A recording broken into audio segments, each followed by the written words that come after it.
The trade war has gotten really intense. The United States has outright banned the sale of chips to China, while its allied countries are openly complaining about it. That's because not selling chips to China is like cutting themselves and bleeding out, since they're losing out on billions of dollars in revenue. In this situation, the country that's going to have to toughen up the most because they're getting hit the hardest is Japan. Thank you to everyone who follows the Sai Money Monster channel. The reason our videos have come this far and why we have the energy and funds to edit and produce all sorts of content is thanks to your support. Thank you so much. If anyone is interested in supporting our channel, you can use this QR code for Money Monster, or even just liking, sharing, or subscribing makes us really happy. Now, let's get back to the content. Right now, the trade war is extremely intense. President Joe Biden has made an official announcement. Because member countries, especially the G7, are strictly banned from selling semiconductors to China, Japan is wavering on whether to comply. There is a real possibility that Japan might not join the US chip ban because it is taking the biggest hit. Seriously. Let's look at this chart to see how Japan, as a G7 member, is being affected. They export 50% of their chips to China. That's half of all their chip exports. For example, Tokyo Electron, a Japanese company, is projecting that this year, selling chips to China will bring in as much as $2.2 billion in profit. If they can't sell, that's money Japan will lose out on. And just to be clear, that $2.2 billion is the revenue from just one company. Is that important to Japan? I'd say it's extremely important, especially since Japan's economy isn't doing well right now. You can check out this video to see just why Japan's economy is struggling so badly. Vaunt process to range job, your tours, your point, 1% mic match. Bedges push your painabogin my wutha gray. Homeets, weir staffa that evie jur, pansnickaga div rated, ex their mandins whatnot. But is it just Japan, the only country in the G7? Or actually, is it only Japan among all of America's allies? Is Japan the only one that would be affected if they stopped selling chips to China? Not at all, because there's this chart from Bloomberg. Bloomberg compiled the total revenue that America's allies make from selling chips to China, which amounts to as much as $3.9 billion. And at the top of this chart is Japan, followed South Korea, the Netherlands, Singapore, and even the United States itself. See here? That $3.9 billion is the revenue that the US is using its power to force its allies to give up, not to sell chips to China. Because America says that selling chips to China gives China the chance to catch up with the US in technology, which could become a deadly threat, like handing extremely dangerous weapons to the wrong people. It's possible, you know. And on this point, the US's perspective isn't just empty talk. Today, I, Sai from Money Matters, have brought an interview with Gina Raimondo, the US Secretary of Commerce, where she talks about her views on wanting allied countries not to sell chips to China. She believes that sacrificing this revenue is actually better for everyone's business in the long run. All right, let's go. I'll play the interview for you. Just watching it might be a bit boring, so I'll act as the interviewer for you as well. Next, we're going to interview Gina Raimondo, the US Secretary of Commerce, about her views and attitudes toward America's allied nations, especially regarding the idea that America says they should stop selling chips to China, even if it means losing billions of dollars in revenue. Hello, Miss Gina. The first question I'd like to ask you, Miss Gina Raimondo, is this. As a private company or an allied nation that currently sells chips to China and earns billions of dollars in revenue from it, it would be an incredibly massive financial burden for these companies if they were to completely stop selling chips to China and forfeit all of that critical market revenue they depend on. I'm curious to hear your perspective on this situation, Gina. What do you think about the long-term impact of such a move? Well, it's pretty clear. National security matters more. Let me put it this way. If it's about the national security of the United States, can we just limit this to American chip companies like Intel? Do we need to make allies stop selling chips to China too? Because that's a huge revenue loss. Thinking about export controls every moment, the heavy burden, the visual meaning, every wait, the wake-up call, it's frightening. And there's even more. It's like bank enforcement. With the pressure, with the competitiveness, with your prime world copy, you're head of the pack.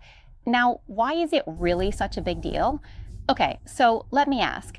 If allied countries, like Japan, for example, refuse to stop selling chips to China, is that a really serious problem? Supercomputers, AI found on 3AI. The concern is that it gets even more complicated and we lose control over it. Okay, it is serious, I get that. So let me ask you one last question, Mr. Raimondo. What should we do? What is more important than money? If we want to persuade our allied nations not to sell chips to China, can you tell us what could possibly be more important than the billions of dollars in revenue that our allies would have to sacrifice? Mark Pre-Situs Cut Field Businessage, Love, Low Year, and Unknown World, its guide Field Businessage Sale. I make for Top World Voter, Hold a Kolbun, and Outwrong It worst you working mess does the Fander country's national security. Again, the interview you saw was just for entertainment. I didn't change any of the content.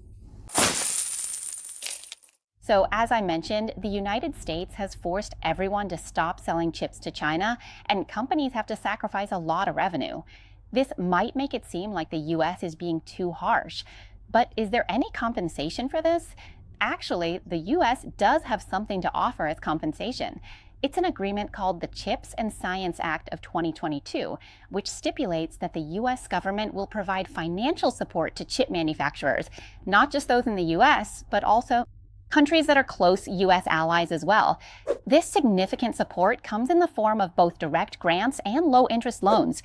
Let's take a closer look at exactly who received this funding and how much they actually got. Starting with the very first company, which is a major American corporation, Intel from the United States received a massive total of $20 billion in grants and loans. Second place goes to TSMC from Taiwan, which received about $12 billion from this specific program.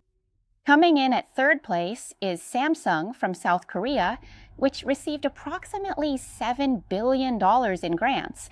And Micron, an American-based corporation, received a total of $14 billion in loans and grants combined. Notice here that the two companies that received the most funding are both American, Intel and Micron. Together, they have been granted a combined total of nearly $35 billion. This is what they call government subsidies. They use things like CDs as assets, right? Because just recently, not long ago, we saw the US, Janet Yellen, right, come out and say that China is supporting its technology industry too much, to the point where it creates cheap products that flood the global market. Isn't that the same thing they're doing? Let's take a look at the impact. If chip companies decide to follow the US and join this trade war by not selling chips to China, or if it's Japan, that would mean sacrificing up to 50% of the country's chip export revenue. What kind of consequences would that bring? Let's think about it simply. Imagine you're running a business, whether it's selling products, running a company, or even just your salary. If half of it disappeared, would you be in trouble? Of course you would. Because your income disappears, but your expenses stay the same, right? It's the same for big companies or chip manufacturers. If they lose that much revenue, 50% of their exports, where are they going to make up for it? There are definitely going to be consequences. For example, there won't be money to develop new products. So Japan's chip industry could end up being stunted, just stuck at that level. Or even worse, if that lost revenue is really crucial, they would have to cut costs, right? For example, laying off employees. So if that much money disappears, Japan's chip industry could shrink even further. And there's another very important issue as well. For semiconductors, you need raw materials to make them, right? Just like when you cook, you need rice to make a rice dish, you need vegetables to make a stir fry, you need meat to make a steak. To make semiconductors, you need rare earth elements. And even though the United States and its allies have better chip manufacturing technology than China, right now, China's standing its ground. So the question is, do you even have the raw materials yet? Okay, this information might make US fanboys squirm, but let me say up front, I'm not a China fan either. I don't see any reason to be a China fan because if you told me to go live in a communist country, I wouldn't do it. But this is information that needs to be shared, and you don't really hear this kind of thing on other channels, right? Isn't it good that I'm telling you?